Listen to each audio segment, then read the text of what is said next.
So we'll roll straight into our final presentation from John and Jess Bidgood, who hosted one of the property tours on Tuesday. Was anybody out on the tour to Bidgood's? Yep, so a few people who've seen it on the ground there now, it looks like. We'll hear their story from this point of view now. Yeah, apologies for those people that are hearing us twice. Poor things. Okay. So firstly, we'd like to just say a huge thank you to RCS. It is a huge honour to be one of the businesses and family operations asked today, so we want to say a big thank you. I apologise, I've talked too much this week. My voice is very hoarse. We thought we'd start with our vision first, so a bit back to front, because it might give you a bit of an insight into who we are and why we do what we do. So our vision is that we manage a business that is in sync with our life's purpose. We regenerate our soil, we connect people to the land and food production, and we produce nutrient-dense food. Our children, our own well-being and each other are our focus and priority. And for those of you that were on our tour, you saw those 3 rugrats running around, throwing some stuff off the back of the ute and carrying on, but they're very much a big part of what drives us to do what we do. So the land, we're extremely fortunate, and I feel very grateful that we've got 3 properties in the Baralaba area, and 2 of those are on the Dawson River. I'm like Maddie. I didn't come from generational farming. I'm from actually Central West New South Wales, and I wasn't from a farming background. And my husband likes to tell me on repeat that I had to come to Queensland to find a decent bloke. So that's why I'm here, and that's why I ended up at Baralaba. But in truth, I've come full circle, and I've really found what I'm passionate about and what I really want to spend my life doing. So Tingle Hill's the home block. That's where some people visited, and also Mount Cooper is a recent purchase. So 10 years ago, John and I did not own any land, and we did not own a single beast, but we knew we wanted to get in, and an opportunity came to buy a third of Tingle Hill. And that was our first stepping stone 10 years ago. So this is Tingle Hill now, but when we purchased in, it was 4 paddocks, and it was running, dinosaur-sized steers that they had the fat dripping off them in 4 paddocks with open gates, watering from the river, and you could say selective grazing at its best. So in 2016, we knew we wanted to do things differently. John and I were at breaking point. We were both working off farm, and we had our 3rd child on the way. And we both got to a point where we said, we can't do this anymore. This business has to work for us. And we actually used James Barnett and RCS to start doing the property development with us to turn Tingle Hill around. And it really wasn't the property that needed turning around, it was us. And that was the start of a very amazing relationship with RCS that we've had since that point. So what have we done there, other than fix what's between our ears? We've put in some troughs, we've ran the poly, we've done the fencing, but when Terry asked me a few months ago to put an actual return on capital on that, it's been returning on capital 40% per annum. So by the 3rd year, it was paid off and it was making us money. I think if anyone could walk out today and get a 40% return on capital, they'd be running at it. The biggest thing that we've seen with this, if we look at the production trends and we break it into some simple stats, is that, as you guys are all aware on the east coast of Australia, some of these years have been tough. So in 2018, our rolling rainfall was right down there, and in 2019, it didn't get any better. But since we've really been following our data, we were only at 22 stock days per hectare per 100 mils. So when you're breaking it back down to things you can compare with. And by 2020, we're at 36. So even through really dry times and times of what we call transition or others call dieback, we've managed to increase the carrying capacity by 14 stock days per hectare per 100 mil, which, is amazing. So just some images, because it's always nice to see. So like we said, we're on the Dawson River, which is part of the largest drainage river system into the Great Barrier Reef. It runs into the Fitzroy, which is running through Rocky. And this is some of the gully systems that were along the river that were totally degraded, and we knew that our topsoil was running into that river, and we weren't at all comfortable with that. So this is some of the gully system and how they're improving, and they're still in good nick. We were down there filming the other day.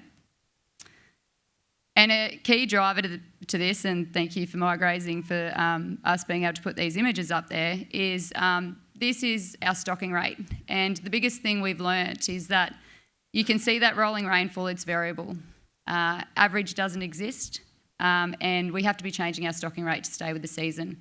So that black line is our benchmark, and then the blue line is the rolling rainfall as it's happened since 2016, and that green line is our stocking rate. So the thing that John and I have really been focusing on is to make sure we're matching stocking rate to carrying capacity. You can see there it's taking a bit of a turn up at the end of this year because our rolling rainfall is actually right back down in the low 400s, and we did move stock a little bit late this season, but we've done our forecast out and we're feeling really comfortable at the moment.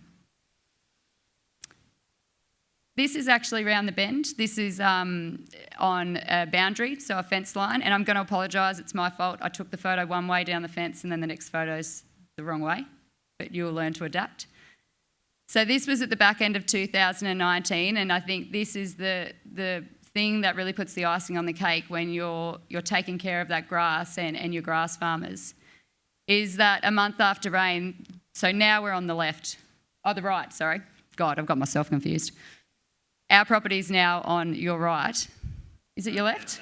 Shit. Our property's on your left now. So that's what happens in a month. So that means we were buying cattle back in when it was still, I can't believe I'm going to say this, but $2.20 a kilo. And we were able to restock and then bring on agistment stock, the same as Maddie and Hugh were speaking about before we made the opportunity, because we still had grass quicker than any of our neighbours did. Another thing that we've been really fortunate, we've been very fortunate to be a part of a few projects that have been going on recently in the last few years, and this one was with RCS and Central Queensland University, and it was looking at the sediment runoff between conventionally farmed properties and regenerative farm properties like ours. So I'm going to turn so I can actually look so I don't stuff this up. Yeah, our sample is on the left and the neighbours is on the right. The thing that blew me away about this is I was expecting some good results, but these water samples are actually taken 50 metres apart in the same stream. So same soil type, same rainfall, and this is the result. And I think we all need to have a look at ourselves and say, what sort of state do we want to leave our waterways in? Because we are part of and playing a pivotal role in that. I'm now going to hand over to my other half, John. As Jess said, after purchasing Mount Cooper in 2019, we were probably a bit eager to jump in and do our, after what return we've seen at Mount Tingle Hill, we jumped straight into Mount Cooper and put in water, started putting in water before we even purchased the block. So that was probably a little bit too keen, but we got that done by the end of 2019 to really get things kicking along. So this is, we plan to regenerate Mount Cooper and reach its full potential. Running a profitable and environmental conscious beef cattle enterprise, increase the carrying capacity, we're aiming to double this. Split the paddocks into cells, we're about 20 hectare paddocks. We started with 8, we're up to 20 now, and we aim to get to 70 paddocks. Planting legumes to improve pasture, and we're going to create upside down creeks and build leaking weirs and clean dams and water infrastructure. There we go. So the development of Mount Cooper, we've ran 13 kilometres of poly, 13 troughs, big tank, solar pumps and electric wire, and we are predicting to get a 50% return on investment per annum there.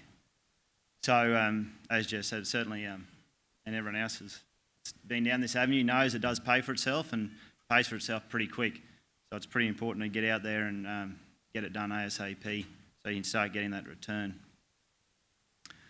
These are mechanical intervention we've done just to increase it as well. No, that one. These are a couple of good big clay pans. This paddock was continually grazed, so there is quite a few clay pans. When I done this, we had 40 mil of rain a couple of days before. Where all the buffalo was, the tines on the omen plough were going down 20 odd centimetres. As soon as I hit this clay pan, absolutely nothing, bone dry. So we're pretty impressed to see what's come back, that's the same picture, same spot, and then these are the roots. And we planted a multi-mix species there, and we coated the seed with a Johnson Sioux compost reactor. So, yeah, we've been very impressed with what's coming back, and even what's coming back in between the rows, all the weeds and bit of grass and whatnot.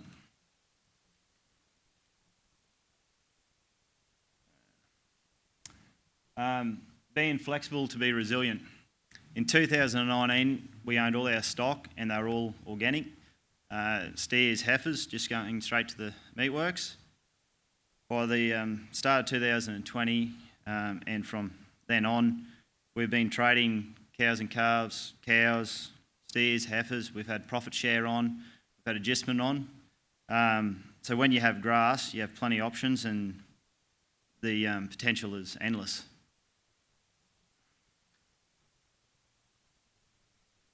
We all know about Profit Probe. The 3 secrets of profit that Jess and I have been focused on in the last 5 years are these 3 here: asset turnover, gross margin ratio, and the overheads.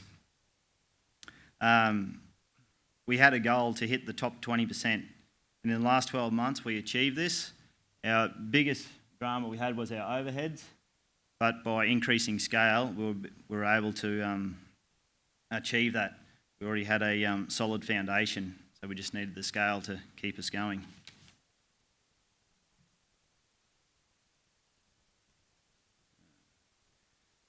We have a lot of support along the way. In February 2017, Jess and I did a grazing for profit, followed by next steps and straight into executive link. We graduated EL in November 2020. We've also hosted a natural sequence farming workshop, attended a Nicole Master workshop, and a low stock stress handling workshop.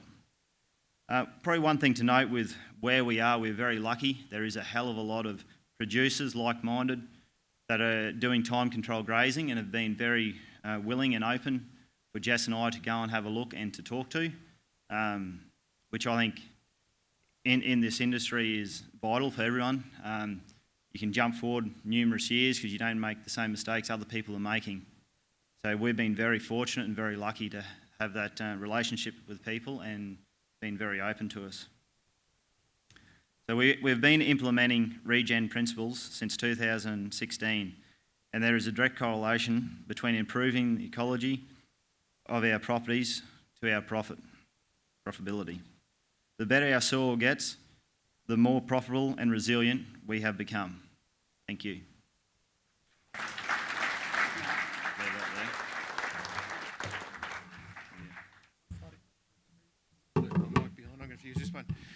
Thank you very much. Can you hear me okay there?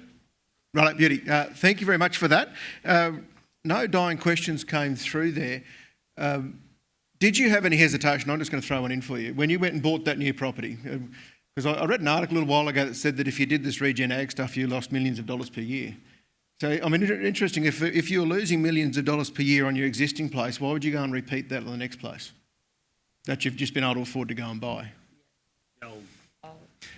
So did you have any hesitation in terms of rolling out those practices that you're using on Tingle Hill?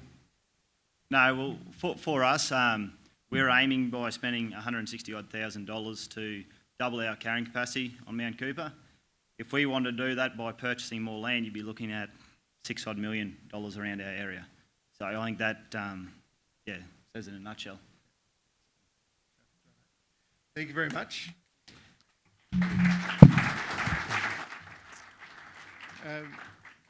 In the interest of time, there was a couple of questions that did come through. If you had burning questions for any of the panellists there this afternoon, please come and seek them out. They'll be hanging around just momentarily after there.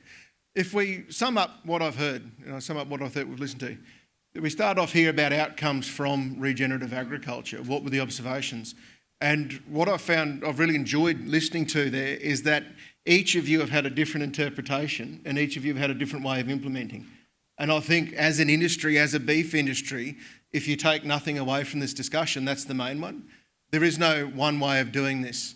It's not a case that you have to be intensive. Dan gave some good examples about how he has been balancing that three-legged pot in a very extensive operation and implementing the principles in a way that suited him and his operation and his restrictions and limitations. We've heard that there's some people doing it with inputs and some people doing it without inputs, or varying types of inputs. There isn't one way of doing that. The key theme I heard through there was development plus management plus implementation and communication. If we're not communicating and if we're not thinking about what do we need at a base infrastructure, we don't have anything to leverage off. If we're not managing what we've got, and talking with Dan on the phone the other night, that was a big thing that you mentioned there, is that wire and water is nothing, it's how you use it. So the infrastructure itself is nothing, it's what you do with it that creates those outcomes. And then I think we've had some really nice examples from every single one of you that starting point, you've done an excellent job of managing the country that you've had at each point in time. And as the more profitable that starting base is, that's given you the case to be able to scale out and put you in a position that as those opportunities have come up, you've been able to take advantage of those. So I'm really excited, and I thank you for allowing us to be part of the journey. I love the licence to go in and put you to the sword that you've just given me there going through. Thank you for that. And I would like to just thank, as a group, if you could please thank these people for giving up their generous time.